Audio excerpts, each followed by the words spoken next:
Quand tu ouvres un site web, tu ne parles pas à Internet. Tu parles à un ordinateur qui est quelque part dans le monde, qui attend des requêtes toute la journée, et cet ordinateur, c'est un serveur. Et aujourd'hui, je vais t'expliquer ce qu'est un serveur. Et juste avant de commencer, si t'es passionné par la tech, la cybersécurité, etc., ce compte, il est fait pour toi. Sur ce, bon visionnage à toi.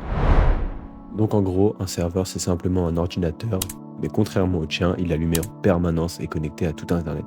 Son rôle, il est simple, c'est recevoir des demandes et y répondre. Ça s'arrête là. Donc les demandes, ça peut très bien être une page web, une image, une vidéo, ou même des données. Tout ce qui est lié de près ou de loin à Internet. Et donc en gros, ça marche comment? Eh ben, quand tu vas taper l'adresse d'un site, ton appareil il va envoyer une requête, et la requête elle va arriver sur un serveur. Le serveur il va lire la demande, récupérer les bonnes informations, puis va te renvoyer la réponse. Tout ça prend quelques millisecondes, et ce cycle se répète pour chaque clic, chaque action, chaque utilisateur. Maintenant, prenons pour exemple un site web classique. Le serveur il va stocker les fichiers du site, donc le texte, les images, le code. Et quand quelqu'un visite le site, le serveur envoie exactement ce que ton navigateur a besoin pour afficher le site web. Sauf que par exemple, si 1000 personnes arrivent en même temps sur le site, le serveur doit répondre 1000 fois. Mais donc des fois, ça peut créer des bugs ou un plus long temps de réaction, voire aussi des fois complètement bloquer le serveur.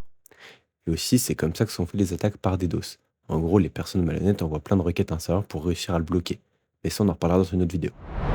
Pour conclure, un serveur, ce n'est pas magique, hein, c'est un ordinateur conçu pour servir, et sans serveur, Internet tel qu'on le connaît n'existerait pas. Donc c'est la fin de cette vidéo, si elle vous a plu, n'hésitez pas à vous abonner et à liker, ça m'aide à me développer. Et également, si vous avez des questions sur les serveurs, n'hésitez pas à le mettre en commentaire, je serai là pour y répondre.